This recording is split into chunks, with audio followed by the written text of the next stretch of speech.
안식일학교 교과 해설 방송을 시작하도록 하겠습니다. 오늘은 제6과 예수 신실한 대사장이라는 제목으로 함께 공부를 진행하도록 하겠습니다. 예수님께서 하늘에서 대제사장으로 봉사하고 계신다는 것은 히브리서의 중심 사상이죠.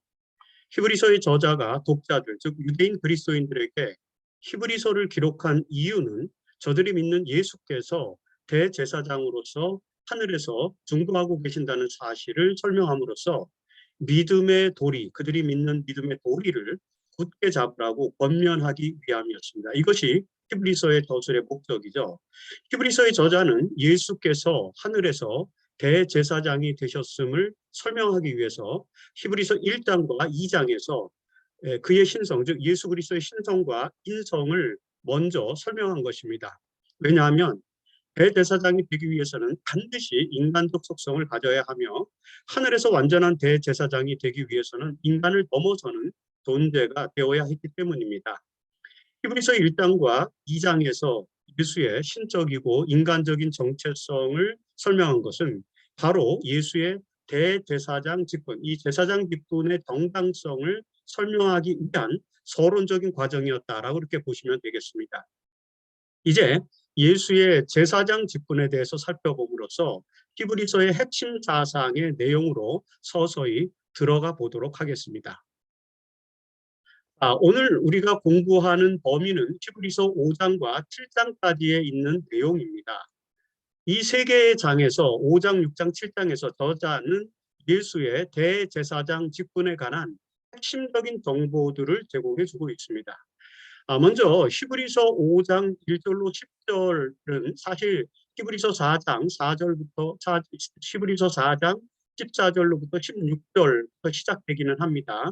여기서 예수께서 어떻게 대제사장이 되셨는지 그 기원과 목적에 대해서 설명을 하고 있습니다.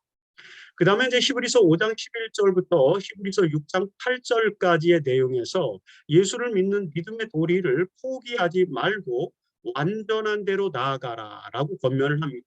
이 부분, 이제 히브리서 6장에 있는 부분들은 좀 오늘 주제를 좀 넘어서는 그런 부분들이 있기 때문에 교과의 범위에는 포함되지 않습니다. 오늘 교과는 주로 5장과 7장의 내용을 중심으로 해서 예수의 제사장 직분에 대한 설명, 히브리서의 저자의 설명이 무엇인지를 집중적으로 다루고 있습니다.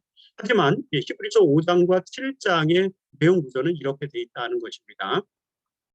히브리서 6장 9절로부터 20절까지 우리의 대제사장 되신 예수를 믿음으로 소망을 가지고 하늘 성소에 있는 휘장 안으로 들어가라고 호소를 하는 그런 내용이 들어 있습니다. 그리고 히브리서 7장에서는 예수께서 멜기세덱의 계통을 따라서 대제사장이 되신 예수의 위대성, 이것을 설명합니다.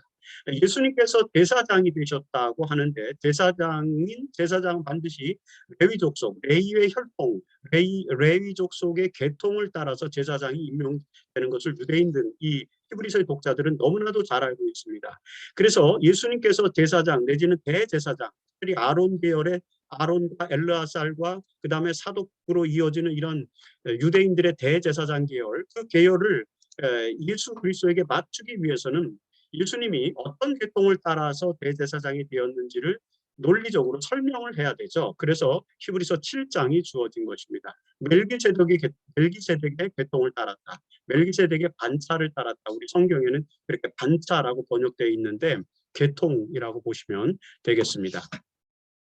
자, 이런 일련의 설명들을 통해서 예수께서 대제사장 되셨음을 강조하는데 이번 과 6과에서는 바로 이런 내용들에 대해서 이제 공부를 하게 됩니다. 그분의 대제사장 직분의 세부적인 내용, 소망에 대한 내용은 그 이후에 설명되기 때문에 이번 과에서는 5장 및 7장을 중심으로 예수의 제사장이 되심에 대해서 집중적으로 살펴볼 것입니다. 자, 이럴 소지에서 히브리서의 저자는 예수가 인간을 대표하는 대제사장, 인간을 대표하는 제사장이라고 설명을 하고 있죠. 이 히브리서 5장부터 7장까지 예수님이 대제사장 되신 사실은 히브리서 4장 14절로 16절부터 시작된다라고 말씀을 드렸지 않습니까? 이 히브리서 4장 14절로 16절에서 히브리서의 저자는 이렇게 설명합니다. 그러므로 우리에게 큰 대제사장이 계시는 큰 대제사장이신 하늘로 우리에게 큰 대제사장이 계시는데 승천하시니 곧 하나님의 아들 예수시라는 거죠. 우리가 믿는 도리를 굳게 잡을지어다 라고 여기 좀 오타가 있는데 여러분 성경에 보시면 그 내용을 알 수 있습니다. 특별히 히브리서 4장 14절을 좀 현대어 번역, 새 번역으로 보면 이렇게 되어 있습니다. 우리에게는 하늘로 올라가신 위대한 대제사장이신 하나님의 아들 예수가 계십니다. 그러므로 우리의 신앙을 굳게 지킵시다. 사실 이 히브리서 4장 14절이 히브리서를 기록한 저자의 목적, 핵심 목적이다 라고 이렇게 이해를 하시면 되겠습니다.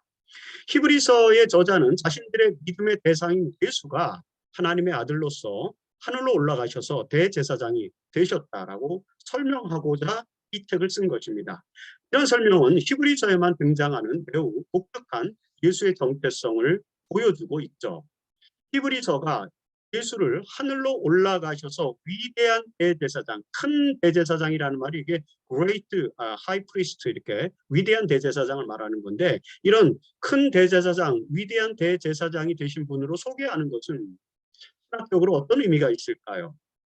사실 이 물음은 히브리서 전체를 관통하는 매우 중요한 물음이며 구약의 제사제도와 제사장의 역할에 대한 깊은 이해를 가지고 있던 1세기 유대인들과 달리 오늘날 21세기 그리스도인들이 이해하기는 매우 어려운 그런 주제라고 생각됩니다. 그럼에도 불구하고 히브리서에서 나타난 이 진술을 토대로 히브리 4장 14절 16절 이런 진술들을 토대로 우리는 1세기 유대인 그리스도인들뿐만 아니라 21세기의 그리스도인들이 알아야 할 매우 중요한 진리를 몇 가지 깨달아야만 하는 것입니다. 자, 첫 번째는 하나님의 아들이신 예수는 왜 제사장이 인간을 위해서 제사장이 되셨냐 하는 것입니다. 이것이 첫 번째로 우리가 깨달아야만 하는 그런 진리 중에 하나입니다. 구약에서 제사장은 죄인과 하나님 사이를 중재하는 존재, 화목 제사를 드리는 존재로 임명된 그런 직책이죠. 히브리서 5장 1절은 대제사장이 여기 보시면 대제사장이 하나님께 속한 일에 사람을 위하여 제사를 드린다 이런 표현이 있지 않습니까? 하나님과 관계되는 일에 임명받은 자가 제사장입니다. 그들은 사람들을 위하여 예물과 속죄하는 제사, 희생제사를 드린다라고 기록하고 있죠. 히브리서 5장 1절이. 그게 대제사장의 역할, 대사장의 역할입니다. 사실 대제사장보다는 제사장의 역할이죠. 그래서 제사장은 사람 가운데서 반드시 대사장이나 대제사장은 사람 가운데서 택하심을 받아야 됩니다. 예수님께서 인간으로 오신 이유 그리고 그가 대제사장이 되시려면 인간으로 반드시 오실 수밖에 없다는 그런 이유를 여기 또 설명을 하는 거죠. 이게 히브리서의 저자의 본증이다 하고 이렇게 이해를 하시면 됩니다. 반드시 대제사장은 사람 가운데서 선택한 자야다. 그래서 신이 아니라 인간이 인성을 가져야 된다라는 거죠. 사람 가운데서 택한 자인데 그는 하나님과 관계되는 일을 위해서 임명받은 것이고 사람들을 위하여서 예물과 속죄하는 제사를 드린다. 그래서 화목 제사를 주관하는 그런 인물이다라고 하는 것입니다. 여러분들이 잘 아시는 이사야서 59장 2절에 보면은 오직 너희 죄악이 너희와 하나님 사이를 갈라놓았고 너희 죄가 그의 얼굴을 가리었다라고 기록하고 있지 않습니까? 죄는 하나님과 인간 사이를 갈라놓았고 인간은 하나님께 스스로 나아갈 수 없게 되었습니다. 그래서 하나님께서는 사람 가운데서 제사장을 임명하여서 선택하여서 이 속죄의식, 예물과 속죄하는 제사, 이 의식을 통해서 인간과 화목하게 되었다. 그래서 화목이라는 말은 이제 속죄의 사역을 지칭하는 성경에서 나타나는 대표적인 그런 용어입니다. 하나님과 인간 사이의 죄로 인해서 갈라진 관계를 이어줬다는 것을 이제 성경에서 전문적인 용어로 속죄에 대한 전문 용어로 화목이라는 용어를 쓰는데 바로 그 사역을 화목의 제사, 속죄의 제사를 주관하게 되었다라고 하는 것입니다. 자, 제사장은 바로 이 화목제사, 즉 속죄제사에 있어서 가장 중요한 역할을 하는 존재입니다. 제사장이 없으면 저희는 아무도 하나님께 나아갈 수가 없죠.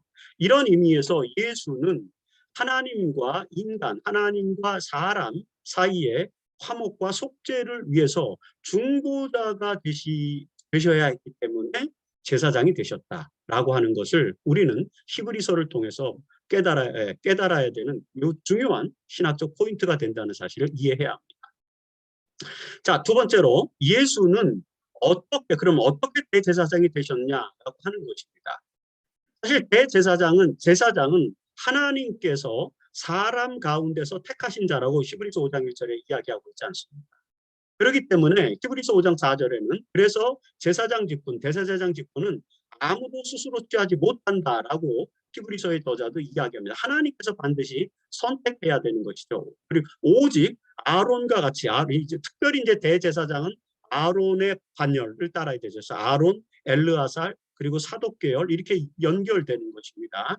그래서 이제 아론의 반열을 따라야 되기 때문에 오직 아론과 같이 하나님의 부르심을 받은 자라야만 한다라고 하는 것입니다. 제사장, 특별히 이제 대제사장은 아론과 같이 그가 스스로 취하는 것이 아니라 하나님께서 부르셔야만 대제사장이 될 수 있다라고 하는 것을 설명하는 것이죠. 히브리서 5장 5절에서는 이와 같이 그리스도께서 대제사장이 되신 것도 스스로 영광을 취하신 것이 아니다 라고 이렇게 설명합니다. 그렇게 하면서 대제사장이 되신 것은 하나님께서 이제 선택하신 거다 라고 이렇게 이야기하는 것이죠. 하나님께서 선택한 것임을 강조하는 것입니다. 이 말은 구속사적으로 매우 깊은 의미가 있죠. 히브리서 5장 8절에서 그가 예수님이 아들이시면서도 받으신 고난으로 순종함을 배워서 즉 인간으로 오셔서 십자가에 달려 돌아가시기까지 죽기까지 고난을 순종으로 받아들였죠. 그래서 이제 온전한 제물이 되셨어요. 온전한 자가 되셨은즉 영원한 구원의 근원이 되고 구원자가 되고 그래서 그것을 하나님께서는 그런 것들을 통해서 예수 그리스도 고난으로 순종함을 배워서 온전하게 되신 예수님을 하나님의 아들 예수를 대제사장이라 칭하셨다라고 히브리서 5장 8절에 기록합니다. 이런 논법을 히브리서 5장에서 지금 히브리서의 저자가 설명하는 것은 뭐냐면은 예수님께서 어떻게 대제사장이 되셨는가, 예수님께서 왜 대제사장이 되셨는가, 이런 부분들에 대한 논리적인 설명을 지금 독자들에게 하는 것입니다. 그렇지 않으면 그가 유다 지파에서 난 사람인데 어떻게 대제사장이 될 수 있느냐, 그 다음에 어떻게 다른 인간적인 대제사장들이 많은데 그 십자가 달려 죽으신 분이 도대체 왜 대제사장이란 말이냐, 이런 어떤 논리적인 반론에 대해서 설명할 필요가 있기 때문에 지금 이런 논법들, 히브리서 5장의 논법들을 통해서 자세하게 예수님께서 대제사장으로 하나님께로부터 부르심을 받았고 하나님이 그렇게 칭하셨다라는 사실을 여기 설명하고 있는 것입니다.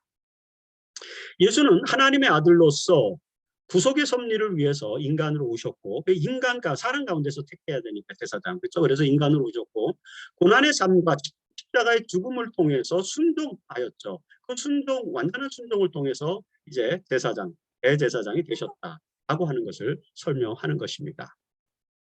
이 말은 만약 그분께서 인간으로 오시지 않았거나 또는 죽음의 고난을 당하지 않으셨다면, 지금 여기 히브리서 5장 8절의 논법을 말하는 거죠. 그런 고난을 당하지 않으셨다면 대제사장이 될 수 없었다는 그런 말이기도 하죠. 사실 히브리서 4장 15절에서 대제사장은 모든 일에 우리와 똑같이 시험을 받으신 분, 그래서 우리의 모든 고난을 체휼하신 분, 이렇게 히브리서 4장 15절에 설명하지 않습니까? 그런 분이셔야 했기 때문에 예수의 인간으로 오심, 즉 성육신, 인카네이션과 그다음에 십자가의 생애의 고난과 십자가의 죽음, 이런 고난은 그분이 대제사장이 되실 수 있는 필수적인 조건이었습니다. 예수는 예수는 인간으로서 십자가의 죽음에 이르기까지 인간의 고난을 몸소 당하신 것입니다. 그래서 그분은 하나님께로부터 대제사장이라 칭함을 받게 되었다라고 하는 것이 바로 이 히브리서 5장에서 8절에서 이 히브리서의 저자가 강조하는 내용이다 라고 여러분 이 일요일 소재의 내용을 정리하시면 되겠습니다. 자, 예수께서 받으신 고난으로 고난에 순종하심으로 하늘의 대제사장이 되셨다는 이 표현, 히브리서 5장의 표현은 유대인들에게는 다소 의아한 것일 수 있습니다. 왜냐하면 유대의 율법에서 제사장은 반드시 레위족 속에서 나와야 합니다. 레위족 속의 계통에서 나와야 합니다. 그런데 예수님은 유다족 속의 후손이었죠. 그렇기 때문에 예수가 대사장이고 대제사장이라고 이런 말에 유대인 그리스도인들이 의아해할 수 있는 것입니다. 특별히 대제사장은 일반 제사장은 레위 계통이지만 대제사장은 그 중에서도 아론의 반열.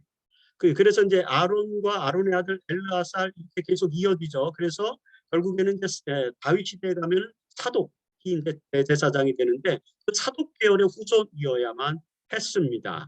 사실 그 사독 계열의 후손들이라는 개념에서 이제 사두개인이라는 용어가 나와서 예수님 당시에는 사두개파가 대제사장을 복직하고 제사장과 대제사장을 거의 복직하지 않습니까? 그게 이제 사독 후손이라는 그런 배경 속에서 나온 용어가 이제 사두개인이라는 그런 용어입니다. 이렇게 아론의 후손, 그 다음에 사독의 후손이어야만 했습니다. 그런데 예수님은 사독 시대, 사독이 대제사장일 당시에 다윗이 왕이었는데 예수님은 그 바로 다윗의 후손이었단 말입니다.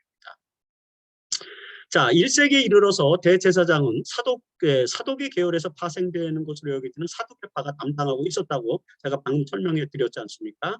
그런데 그들은 이 사두개파, 즉 사독 후손이라고 여겨지는 그 사두개파는 예수를 십자가에 처형한 주요 인물들이었지 않습니까? 이런 역사적인 상황에서 십자가형을 당한 예수가 하늘에서 제사장이 되었다는 이 히브리서의 설명은 독자들을 당황하게 했을 수도 있습니다. 그래서 여러분 히브리서는 예수가 이 레위 계통 또는 이제 아론의 후손, 아론의 계통이 아닌 멜기세덱의 계통을 따른 멜기세덱의 반차를 따라 이렇게 우리말 성경에 번역되어 있는데 이 반차를 좀 맞다라는 말이 좀 어려운 단어니까 계통이라고 생각하시면 멜기세덱의 계통을 따라서 대제사장이 되었다라는 사실을 강조하는 것입니다. 이것 때문에 사실 히브리서가 좀 어렵게 느껴져요. 근데 이런 배경을 이해하시고 멜기세덱의 계통을 따라서 대제사장이 된 것을 굳이 히브리서의 저자가 왜 설명하는가라는 것을 이해하면 쉽습니다.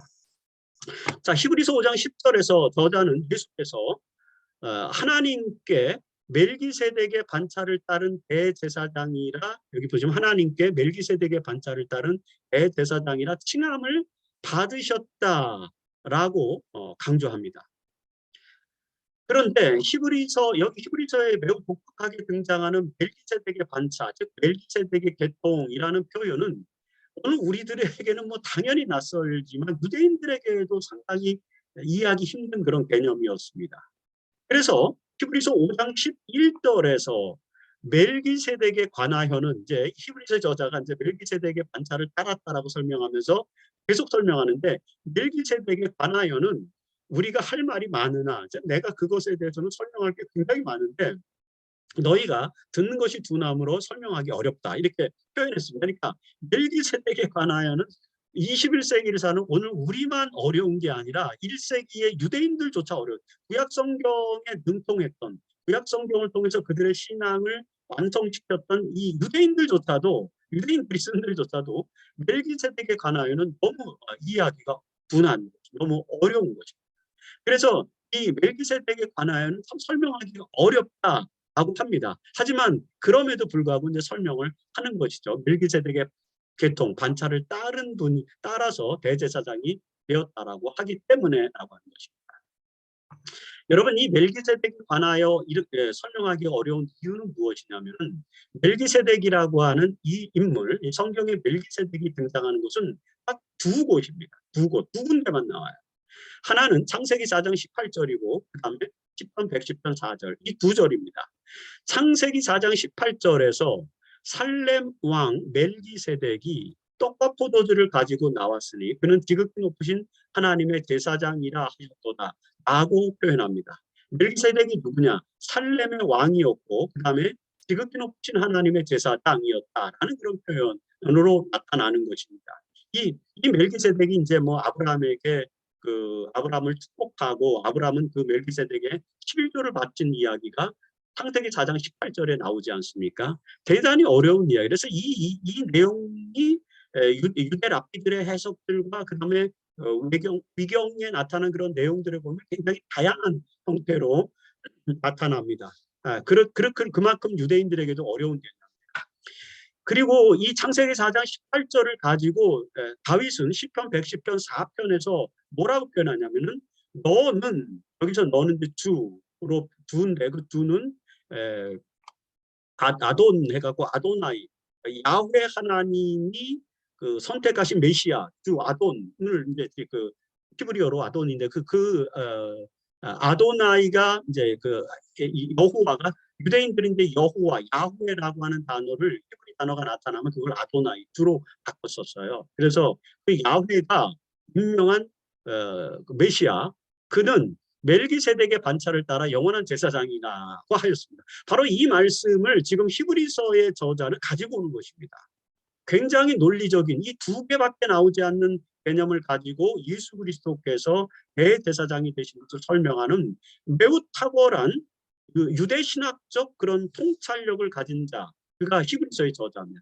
굉장히 창조적인 것입니다. 왜냐하면 다른 어떤 신학 성경이나 또는 유대인들의 문헌 속에도 멜기세덱을 이렇게 완벽하게 설명하는 내용을 유대 문헌에서 찾기가 어렵거든요. 그러니까 히브리서의 저자는 상당히 유대 문헌에 정통한 그런 인물이라고 볼 수 있습니다. 자, 이 두 개의 표현을 통해서 우리는 멜기세덱은 살렘 왕이자 지극히 높으신 하나님의 제사장, 여기서 지극히 높으신 하나님이라는 말은 우리는 이제 형용사적 표현으로 하나님을 형용하기 위해서 지극히 높으신 most high 뭐 이렇게 most high priest of God 뭐 이렇게 이제 설명하는 걸로 이해할 수 있지만 사실은 이것은 고유명사입니다. 고유명사를 한국말로 부른 건데 여기서 지극히 높으신 하나님이라는 말은 엘 엘요온이라는 뜻이에요. 엘 엘요온은 그 가나안의 주신입니다. 주요 신입니다. 가장 가나안 사람들이 섬기던 신 중에서 가장 고상하고 차원이 높은 그리고 first god이 바로 엘 엘요온인데 이 살렘 왕이었던 멜기세덱은 바로 그 엘 엘요온의 제사장이었다라는 표현인 것입니다. 사실 이 표현에서 여러 가지 우리가 논의할 내용은 많지만 이 교과의 범위를 벗어나기 때문에 나중에 기회가 되면 이 엘요온의 제사장이라고 표현한 이유에 대해서도 우리가 설명을 좀 들을 필요가 있는 부분입니다. 자, 이 엘요온의 제사장인 살렘 왕 멜기세덱이 떡과 포도주를 가지고 아브라함을 축복합니다. 자, 떡과 포도주를 가지고 아브라함을 축복했다라는 것을 여러분 잘 이해를 하셔야 됩니다. 그러자 아브라함은 그에게 10분의 1을 이제 바치죠. 그가 탈취한 노략물의 10분의 1을 11조를 바치는 것입니다. 여러분 이 단순한 행위 속에 매우 복잡한 율법적 공식이 담겨 있습니다. 이 살렘왕, 여기서 살렘이라는 것은 나중에 예루살렘이 되는 곳이지 않습니까? 예루살렘의 왕이었던 멜기세덱은 떡과 포도주로 아브라함을 축복합니다. 여러분 이 장면은 예수님께서 예루살렘에서 최후의 만찬을 하는 것을 연상케 하죠. 떡과 포도주로 마지막 만찬, 뒤의 만찬을 나누었습니다. 성만찬의 기원이 되지 않습니까? 바로 이 멜기세덱, 예루살렘의 왕, 살렘의 왕 멜기세덱이 떡과 포도주로 아브라함을 축복하는 장면. 이것은 예수님의 최후에만 예수님의 생애의 하나의 메타포 형태로 등장한다는 것을 여러분 감지해야 됩니다. 그러자 아브라함은 멜기세덱에게 11조를 바치는데 그것은 하나님의 것으로 11조는 하나님의 것으로 구별된 것인데 그것을 엘요온의 제사장에게 바치지 않습니다. 원래 하나님의 제사장에게 바쳐야 되는 거죠.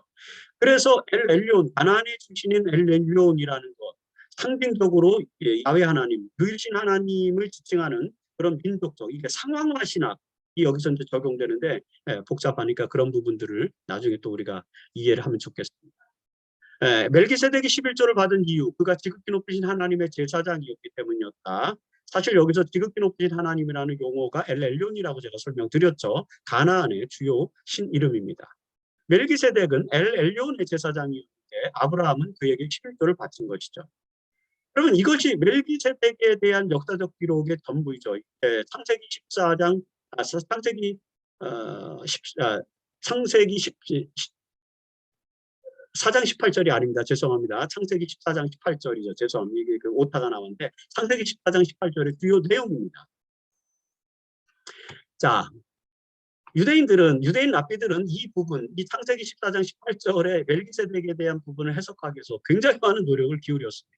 뭐 어떤 유대인 랍비는 멜기세덱을 노아의 세 아들 중에 장자였던 셈의 후손으로 설명하기도 하고, 또 어떤 그 위경에 보면은 그 셈이 그 노아의 장자였던 셈이 그 멜기세덱으로 환생을 했다라는 그런 해석을 하는 사람들까지 있습니다. 하지만 그의 존재는 신비 그 자체로 남아있죠. 굉장히 오래전 역사고 기록이 거의 없기 때문에 신비로 남아있는 것이고, 그래서 다윗은 시편 110편에서 하나님 보좌 오른편에 앉아있는 존재를 이제 시편 110편 1절로 3절에 보면 하나님 보좌 오른쪽에 앉아있는 를 설명합니다. 그러면서 그는 멜기세덱의 서열을 따라 영원한 제사장이라고 표현했어요. 여기서 멜기세덱의 서열을 따라라고 우리 성경에 번역했는데 서열은 아닌 거고, 서열은 좀 잘못된 번역인 것 같고 계통이라고 번역하면 됩니다. 반차 이런 거죠. 표현한 것입니다. 그래서 히브리서 저자는 이 표현을 인용하여서 예수께서 바로 그 멜기세덱의 계통을 따라서 하나님의 대제사장, 영원한 제사장이 되었다라고 설명하는 것입니다. 뭐 복잡하지만 여러분 이 내용을 단순화시켜서 이렇게 이해를 해주시기 바랍니다. 사실 아마도 1세기 유대인 그리스도인들은 이렇게 이제 그 히브리서 저자가 설명하니까 우리보다는 훨씬 잘 이해했을 것입니다. 그들은 멜기세덱의 전승, 그다음에 시편의 기록을 메시아에 대한 희망의 약속으로 이해하고 있었기 때문에 그게 무엇인지 감을 잡을 수 있었을 것입니다. 그럼에도 불구하고 이 멜기세덱이 어떤 존재인지를 이제 설명하는 해설하는 유일한 해설이 히브리서에만 딱 등장을 합니다. 다른 어떤 문헌에도 잘 나오지 않아요. 히브리서 7장 1절로 3절에서 히브리서의 저자는 멜기세덱의 고상하신 분을 이제 설명을 하는데, 거기 보면은 이 사람이 얼마나 높은가를 생각해보라, 이렇게 히브리서 1장 3절에서 이 사람 멜기세덱이 얼마나 높은 존재인지를 너희들 생각해보라 라고 하면서 설명합니다. 이 멜기세덱은 살렘 왕이요, 이렇게 설명합니다. 자, 몇 가지 특징이 제시되는데, 우선 히브리서 7장 1절에서 창세기 14장 18절로 19절에 나타난 역사적인 설명을 이제 쭉 제공합니다. 멜기세덱은 살렘 왕이고 지극히 높으신 하나님의 제사, 엘엘론의 제사장이고, 그 다음에 여러 왕들을 쳐 죽이고 돌아오는 아브라함을 만나서 복을 빌었는데 떡과 포도주를 가지고 이제 복을 빌었다라고 하는 것이죠. 그러자 7장 2절에 아브라함은 자기가 이제 얻은 그런 탈취물의 10분의 1, 하나님께 속하는 10분의 1을 그에게 이제 멜기세덱에게 바쳤다, 나눠주었다라고 하는 것이죠. 그리고 나서 이제 이렇게 설명합니다. 히브리서 7장 2절에 그 이름을 해석하면 멜기세덱의 이름은 그의 왕, 그 다음에 살렘 왕이니 곧 평강의 왕. 그러니까 이 멜기세덱, 살렘 왕 이렇게 표현된 것은 은유적인 요소가 들어있다는 것입니다. 그것은 의의 왕이요, 그 다음에 평강의 왕인 분을 왕으로 묘사되는 그런 분을 이제 상징하는 인물이다라고 하는 것으로 지금 영적으로 히브리서의 저자는 이 창세기 14장 18절을 영적으로 재해석해주고 있는 것입니다. 굉장히 중요한 것입니다. 창세기 14장 18절은 그저 멜기세덱이 그 시기 아브라함 시대 살렘 왕이라고 하는 독특한 인물로 여겨졌지만, 사실은 그 인물은 이후에 누군가를 상징하는 인물이다. 근데 그 누군가는 누구냐면 의의 왕이 되시고 평강의 왕이 되시는 분을 말하는 것입니다. 여러분, 의의 왕, 평강의 왕 누구십니까? 이사야서 9장 6절에 이사야는 한 아들을 우리에게 주신 바 되었는데, 그 메시아를 말하지 않습니까? 그의 이름은 전능하신 하나님이라 영존하신 아버지라 평강의 왕이라 할 것이며, 평강의 왕은 이제 인간으로 이 땅에 오신 예수 그리스도를, 한 아들로 오시는 예수 그리스도를 지칭하는 것 아닙니까? 그래서 예수 그리스도를 평강의 왕으로 묘사하고 있는 구약의 이 메시지, 살렘 왕은 평강의 왕으로 오시는 예수 그리스도에 대한 문학적 메타포가 된다라고 하는 것을 우리가 생각해 볼 수 있는 것이죠. 자, 계속해서 히브리서의 저자는 7장 3절에 가서 멜기세덱을 이렇게 설명하죠. 아버지도 없고 어머니도 없고 족보도 없고 시작한 날도 없고 생명의 끝도 없느니라. 그리고 나서 그 생명의 끝도 없어서 하나님의 아들과 닮아서 결국에는 이 멜기세덱의 모든 존재론적 특징은 하나님의 아들 예수 그리스도를 이제 이렇게 설명하는 문학적 메타포가 된다, 역사적 메타포가 된다, 이런 거를 히브리서의 저자는 지금 여기서 설명하는 것입니다. 그래서 하나님 이런 특징들이 하나님의 아들과 닮았다라고 하는 것입니다. 그래서 항상 제사장으로 있다는 것이, 요거는 나중에 가서 또 항상 제사장으로 있다는 말이 무슨 말인지는 우리가 계속 설명을 할 것입니다. 여러분, 히브리서 1장 12절에서 이 히브리서의 저자는 예수의 신적 속성, 신성을 설명하면서 주는 여전하여 연대가 다함이 없으리라고 설명합니다.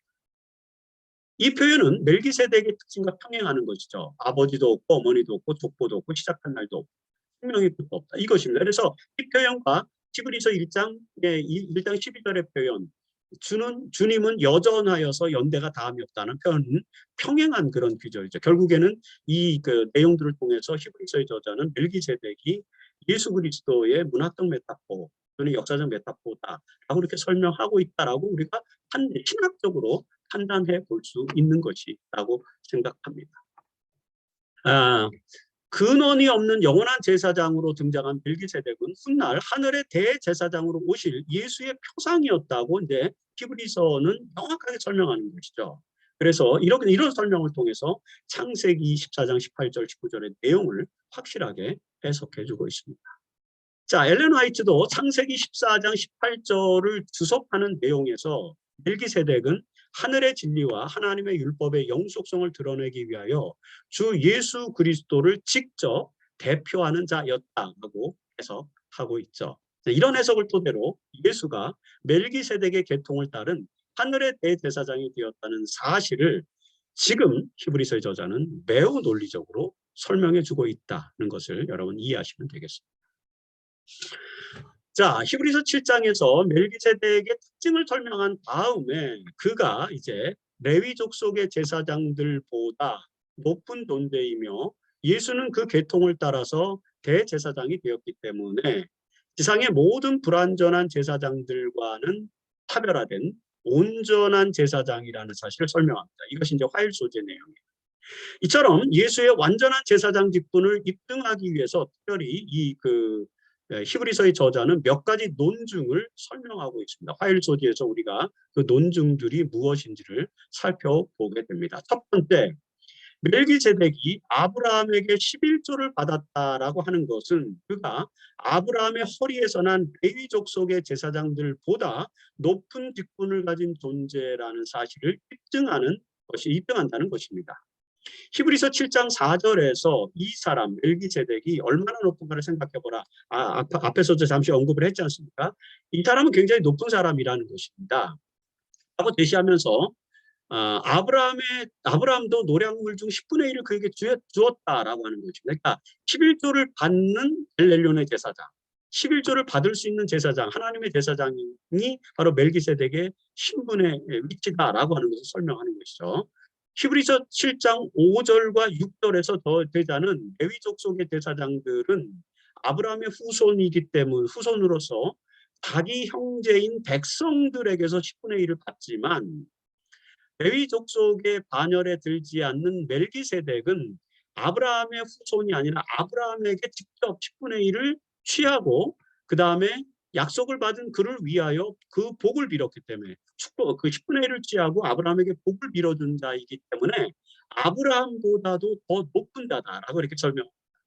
아브라함은 이스라엘 백성들의 시조이고 모든 이스라엘 백성들이 우러러 받드는 그 가장 야훼 하나님과 가장 가까운, 그래서 하나님을 직접적으로 모시는 그런 존재로 상징되는 인물입니다. 아브라함과 모세와 다윗 같은 사람들은 이제 유대교에 있어서는 매우 중요한 인물인데 그 아브라함조차도 이 멜기세덱에게 10분의 1을 바쳤다는 거죠. 멜기세덱은 형제들에게서 10분의 1을 받지 않고 아브라함에게 직접 10분의 1을 취했다라고 하는 것입니다. 그래서 아브라함보다 높은 자다라고 히브리서의 저자가 설명을 합니다. 그런데 이 설명은 요한복음 5장 58절에서 예수님께서 아브라함이 나기 전부터 내가 있느니라, 유대인들과 논쟁하는 과정에서 아브라함이 나기 전부터 내가 있었다라는 그런 표현을 연상케 하죠. 아브라함보다 더 높은 자다라는 거죠. 멜기세덱에게는 이 예수의 존재론적 모티프가 내재되어 있다는 것을 이 설명에서 설명해주고 있는 거죠.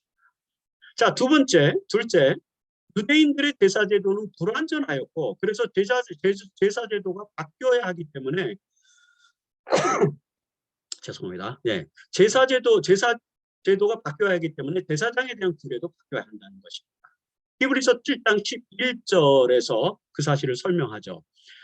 그 다음에 그래서 유대의 율법에서 제사장은 레위계통, 여기 히브리서 7장 11절에서 레위계통의 제사직분으로 말미암아 온전함을 얻을 수 있었으며 백성이 그 아래서 율법을 받았으니, 이렇게 백성은 레위계통의 제사장뿐만 아니라 그 직분으로 말미암아 온전함을 얻을 수 있었지만 어찌하여 아론의 반차를 따르지 않고 멜기세덱의 반차를 따르는 다른 한 제사장을 세울 필요가 있느냐, 이런 표현을 통해서 이제 유대인들의 불완전한 제사제도, 그리고 히브리서 7장 12절에 가서 제사직분이 바뀌어졌은즉 율법도 바뀌어지냐, 이런 표현들을 쭉 쓰고 있는 것입니다. 자, 유대 율법에서 제사장은 레위 계통을 따랐지만 이 내용들의 표현은 그런 것입니다. 유대 율법에서는 제사장이 되기 위해서는 레위 계통을 따랐지만 새로운 율법에서 제사장은 레위 계통이 아닌 다른 계통을 따라야 한다. 바뀌어져야 한다는 것입니다. 그래서 그게 바뀌어졌고, 그런 이유 때문에 예수는 멜기세덱의 계통을 따른 제사장이 되었다는 것입니다. 이것이 시편 110편 4절에서 말한 내가 영원히 멜기세덱의 반차를 따르는 제사장이라 하였도다라는 말씀의 의미라는 것을 히브리서의 저자가 계속해서 설명하는 것입니다. 자, 히브리서 7장 12절에 제사직분이 바뀌어졌기 때문에 율법도 반드시 바꾸어지리니 라고 설명하지 않습니까? 예수가 온전한 제사장이 되신 것은 옛 율법, 근데 바뀌어져야 되는 그런 율법이 아닌 새 언약을 따른 것이다. 그래서 새 언약에서는 레위 계통이 아니라 멜기세덱의 계통에서 제사장이 온 것이다. 이렇게 설명하는 것입니다. 완전한 제사장 직분을 설명하기 위해서 유대인들의 불완전한 제도와 그 불완전한 제사제도에 의해서 레위 계통에서 제사장이 온 것, 다 불완전한 것이라는 것이죠. 그래서 이제 예수님은 완전한 제사장이시기 때문에 레위 계통이 아니라 멜기세덱의 계통을 따랐다라는 것입니다. 자, 그리고 세 번째는 멜기세덱의 계통을 따라서 제사장이 된 예수는 히브리서 7장 22절에 표현한 것처럼 더 좋은 언약의 보증이 되었다라고 하는 것입니다. 더 좋은 언약의 그래서 이제 새 언약의 보증이 된 더 좋은 언약과 옛 언약은 이제 바뀌어질 수밖에 없었기 때문에 유대인들의 모든 언약은 이제 끝나고 새로운 언약으로 이제 전환돼서 예수 그리스도의 때가 도래했는데, 그것은 더 좋은 언약의 보증이다라고 하는 것을 설명합니다. 이 부분은 수요일 소지에서 계속해서 이 논점을 이제 이어가게 됩니다. 자, 예수께서 멜기세덱의 계통을 따라 대제사장이 되셨다는 논증을 좀 더 확실하게 제시하기 위해서 히브리서의 저자는 시편 110편 4절의 말씀을 이제 자세하게 또 설명을 해줍니다. 그것이 수요일 소지의 내용입니다. 다윗은 이 시편 110편에서 여호와의 권능의 통치권을 주고 당신의 오른편에 앉으신 이에게 멜기세덱의 반타를 따라서 영원한 제사장이라고 서약을 하셨습니다. 그래서 영원한 제사장이라고 서약을 하시면서 그 서약 맹세는 변하지 아니하리라고 노래하고, 시편 110편 4절의 내용이 그 내용입니다. 이 구절을 직접 인용하면서 히브리서의 저자는 히브리서 7장 20절에서 예수께서 제사장이 되신 것은 맹세 없이 서약 없이 된 것이 아니다라고 설명합니다. 여기서 시편 110편 4절에서 그 멜기세덱에 따라 영원한 제사장이 되었다고 서약하시면서 이 서약 맹세는 변하지 아니하시리라. 제가 여기 인용을 안 했는데 이 서약은 변하지 아니하시리라고 이렇게 시편에는 기록되어 있습니다. 그래서 그걸 가지고 그걸 설명하면서 예수께서 제사장이 되신 것은 맹세 서약을 통해서 된 거다라는 것을 히브리서의 저자는 이제 설명하십니다. 하는 것이죠. 10편 110편을 지금 해석하는 것입니다. 레위 계통을 따른 대제사장, 다른 제사장들은 여호와의 서약 없이 제사장이 되었다. 보세요. 그들은 맹세 없이 제사장이 되었어요. 그러니까 이 레위 계통을 따른 여러 제사장들은 그 고대의 모든 이스라엘 백성들의 제사장들은 하나님의 맹세, 하나님이 그들을 서약을 통해서 제사장이 된 것이 아니라 레위 계통을 따라서 이렇게 혈연으로 제사장이 되었다라고 하는 것이죠. 그렇게 되었지만 오직 예수님만은 오직 예수는 자기에게 말씀하신 이로 말미암아, 즉 하나님으로 말미암아 맹세로 서약으로 되신 것이다. 이런 표현을 했습니다. 맹세로 서약으로 제사장이 되셨다는 것입니다. 그래서 이제 그는 영원히 제사장이라 하셨다. 영원히 제사장이 되었다. 이 영원한 제사장이라는 것은 하나님이 서약을 통해서 세우신 유일한 제사장이다라고 하는 것입니다. 이 내용을 히브리서 7장 21절에 이제 가로에 보면 이제 어떤 사본에는 빠진 건데 이렇게 설명을 하게 됩니다. 다른 제사장들과는 달리 예수께서 영원한 제사장이 되셨다는 것. 이것은 구체적으로 이제 무엇을 말할까라고 하는 것을 계속해서 히브리서의 저자는 설명하죠. 히브리서의 저자는 예수께서 영원한 제사장이 되신 근거가 여기 히브리서 1장 16절에 보면은 육신에 속한 계명의 법을 따르지 아니하고 옛 계명이죠. 옛율법, 유대인의 율법을 말하는 것입니다. 그것을 따르지 아니하고 오직 불멸의 생명의 능력을 따라 되었다라고 하는 것이죠. 그리고 18절에서는 전에 유대인들이 따르던 제사장 혈통에 대한 규정은 무익함으로 폐해졌다는 것입니다. 율법은 아무것도 온전하게 못한다는 것이죠. 그래서 이것보다 더 좋은 소망을 두셨는데, 더 좋은 소망이 생기는데, 두셨는데, 그것이 바로 멜기세덱의 계통을 따른, 전에 있던 계명에서는 레위 계통을 따라서 대제사장이 되도록 했지만, 그것은 이제 연약하고 무익함으로 폐했다는 것입니다. 율법은 완전한 것이 아니기 때문에.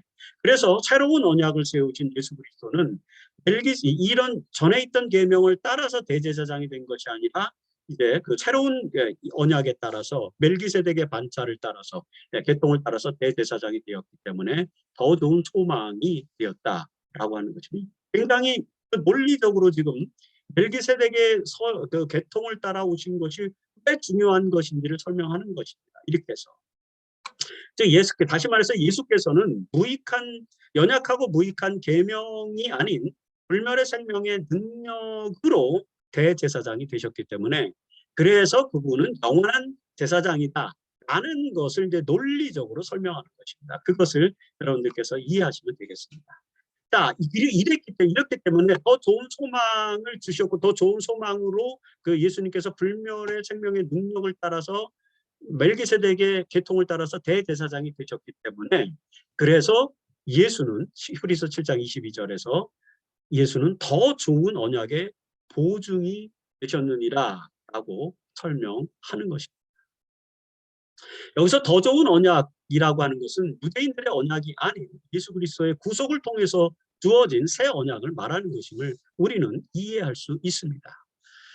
히브리서 8장 이후의 내용은 바로 이 더 좋은 언약, 즉 새 언약 아래서 예수의 하늘에서의 중보 사역에 대한 세부적인 논점들을 제공합니다. 이제 이 부분은 6장 이후의 교과 내용들을 통해서 우리가 자세하게 다루게 될 것입니다.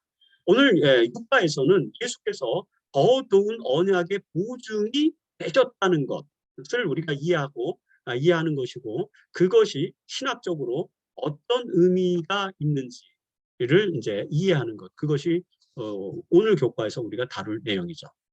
자, 원래 여기서 이 말의 원래 즉 예수님께서 더 좋은 언약의 보증이 되셨다라는 말을 좀 더 쉽게 풀으면은 어떤 말이냐면 예수께서 더 좋은 언약을 보증하는 분이 되셨다. 새 언약을 보증하는 분이 예수님이다라는 표현인 것입니다. 히브리서의 독자들인 유대인 그리스도인들이 알고 있던 언약은 아브라함의 언약, 모세 언약, 다윗 언약 같은 것들이죠. 이런 언약들은 시대가 발전하면서 계속해서 갱신되어 오죠. 큰 구속의 내용이지만 그 시대적 컨텍스트를 담아서 이렇게 계속 갱신되는 것입니다.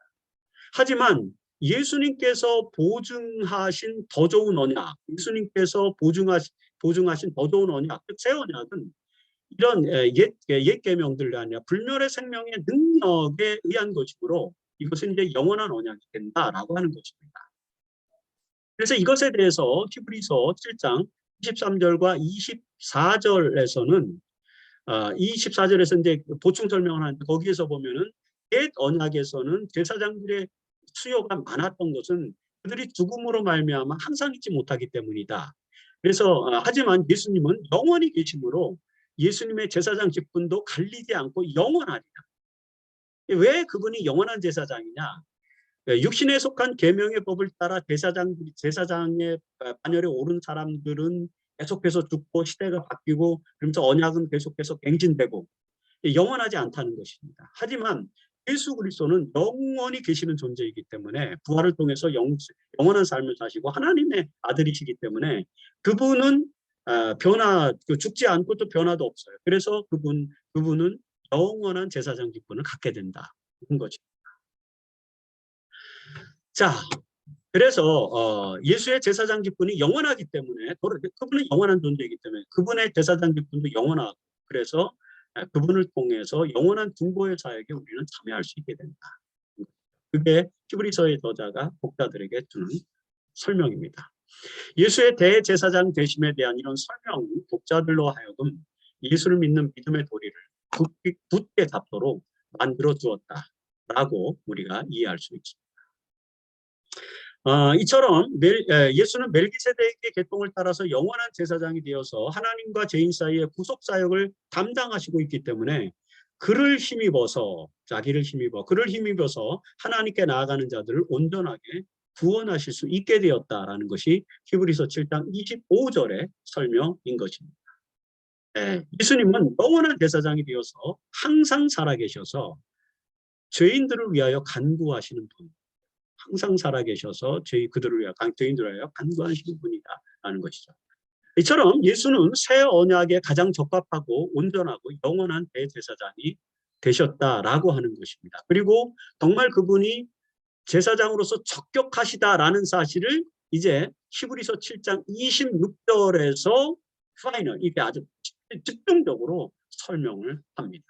이 히브리 7장 26절에서 저자는 예수는 이러한 대제사장, 즉 영원하고 온전한 제사장으로 우리에게 합당하니라고 표현했습니다. 여기서 합당한이라는 표현은 예수는 이러한 제사장은 우리에게 적격한 분이시다라는 그런 고백입니다. 굉장히 그래서 예수님은 제사장으로 적격이시다라는 것이죠. 뭐 개정개혁에서는 이제 합당하니라고 번역되었지만 다른 번역본, 새 번역 같은 데서는 이제 적격이시다 뭐 이렇게 번역이 되어 있다는 것입니다. 히브리서 저자는 왜 예수께서 우리에게 적격인 제사장이 되었는지를 이제 몇 가지로 설명을 합니다. 그것이 7장 26절의 내용 아닙니까? 여기 보시면은 첫째, 거룩하고 그런 거룩한 존재라는 것이죠. 예수는 다른 모든 인간들과 구별되고 다른 모든 인간의 제도와 구별된 존재로서 유일한 구속자가 되셔서 구속 작업을 이루신 것이죠. 그래서 그분은 구별된 존재이기 때문에 제사장으로 적격이다라는 것입니다. 그 다음에 악이 없고 이제 죄가 없는 그런 뜻이죠. 이전의 강의에서 여러 차례 설명드린 것처럼 구속자의 조건은 반드시 인간이어야 된다. 그리고 반드시 죄가 없어야 된다. 죄가 없는 인간. 이것이 이제 구속사의 핵심. 이게 11세기 안셀무스가 이제 하나님이 왜 인간이 되셨는가라는 책에서 만들어낸 구속자적 논법입니다. 우리의 구원 따라서 중보자가 되신 우리의 대제사장은 죄가 없어야 되는데 다른 제사장들이 지금까지 살았던 모든 유대인들의 제사장들은 다 죄인이었죠. 하지만 예수만은 죄가 없는 유일한 제사장이죠. 그래서 그분은 우리의 구속자이자 제사장으로서 적격한 분이다, 합당한 분이다 라는 것을 히브리서의 저자가 설명하는 것입니다. 그 다음에 세 번째는 이제 더러움이 없고 흠도 없고 그 다음에 죄인에게서 떠나 계시고 덤도 없고 이런 얘기죠. 흠도 없고 덤도 없는 존재이시다라는 것입니다. 이에 율법에서도 여러분 하나님께 바쳐진 제물은 흠이나 점이 없어야 했죠.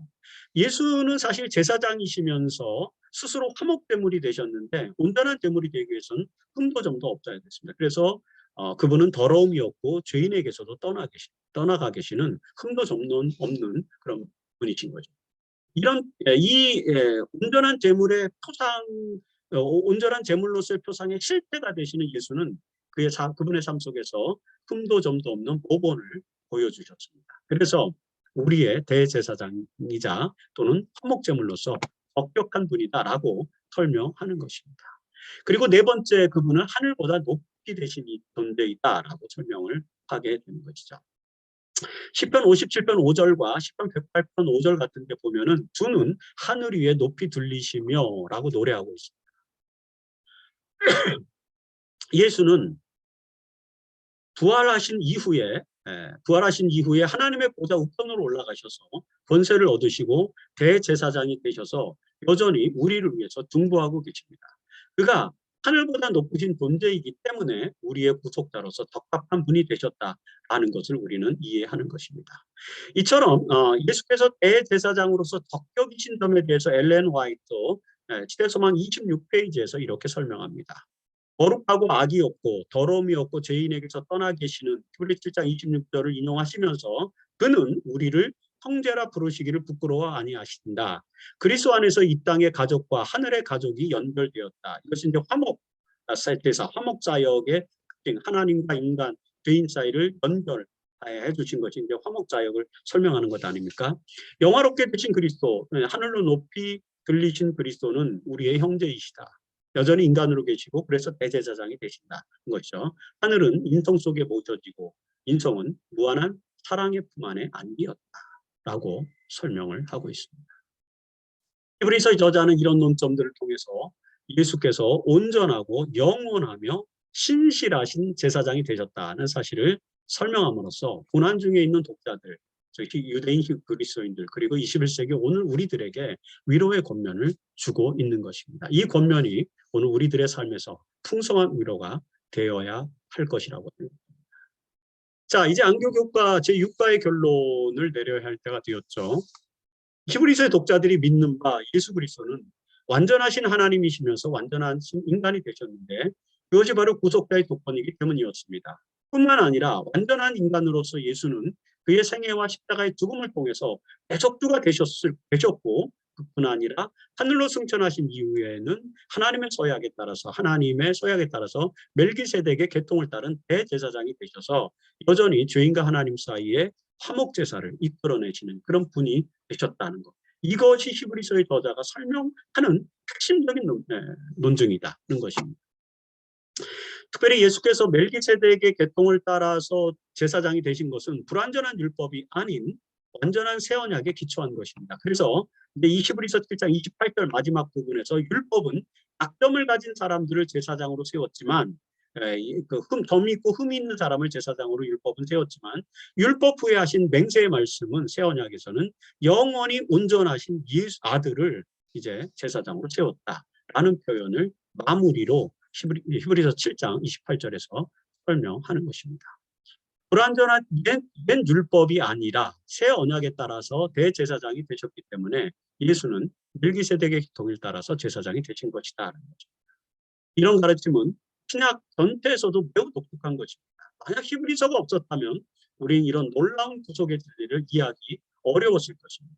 그러나 구약에 익숙했던 유대인들을 대상으로 하는 이 히브리서를 통해서 우리는 예수께서 하늘로 승천하신 이후에도 그의 인성으로 어떤 사역을 하고 계시는지를 이제 알게 되는 것입니다. 그것은 바로 중보 사역인 것입니다. 십자가에서 온전하게 이루신 속죄 사역을 기반으로 예수는 하늘의 제사장으로서 중보 사역을 여전히 하고 계십니다. 뿐만 아니라 이제 히브리서 8장, 9장, 10장 계속 가면은 중보 사역과 심판 사역. 그래서 이제 재림전 심판, 재림전 도사 심판 사역이 또 이제 등장하게 되죠. 이런 재림교회가 깨달은 성소 진리, 하늘 성소의 진리를 온전하게 제시하는 것이 바로 히브리서다라고 하는 것입니다. 십자가에서 온전하게 이루어진 속죄 사역을 기반으로 예수는 하늘의 제사장으로서 중보 사역과 심판 사역을 이제 계속 하신다는 것이죠. 이런 기별은 1세기 유대인 그리스도인들뿐만 아니라 21세기 우리들에게도 희망의 기별이 될 수밖에 없는 것입니다. 그리스도를 통해서 이루어지는 이런 놀라운 속죄 사역을 설명하기 위해서 엘렌 화이트는 시대소망 25페이지에서 이렇게 기록했습니다. 하나님과 사람을 영원히 분리시키려는 것이 사탄의 목적이었다. 죄로 인해서 분리된 거죠. 그러나 그리스도로 말미암아 우리는 결코 타락하지 아니하였던 것보다 더욱 밀접하게, 타락전보다 더 밀접하게 하나님과 연합된다. 그리스도를 통해서. 그저께서는 우리의 인성을 취하심으로 결탄코 끊어지지 않을 줄로 자신을 인간에게 붙들어 매셨다. 대제사장이 되셔서. 하나님께서 당신의 아들이 인성을 취하게 하시고 그 인성을 취하신 아들을 가장 높은 하늘로 옮기셨다. 그는 하나님과 인간 사이에 중보자가 되셔서 대제사장이 되셔서 양측 사이 하나님과 인간 사이에 손을 얹으실 분이시다. 하늘에서 대제사장으로서 우리를 위해 중보하시는 예수 그리스도의 놀라운 사역과 그 언약이 우리의 신앙을 더욱더 풍성하게 그리고 풍요롭게 만들어주는 그런 경험을 하시게 된다면 오늘의 이번 주의 교과 내용이 여러분들에게 큰 은혜가 되실 거라고 생각합니다. 아무쪼록 히브리서 5장과 7장에 나오는 대제사장이 되신 멜기세덱의 계통을 따른 대제사장 예수 그리스도에 대한 이 가르침이 우리들의 삶에 풍성한 은혜의 신학, 은혜의 기별이 되기를 바라면서 교과 해설 방송을 마치겠습니다.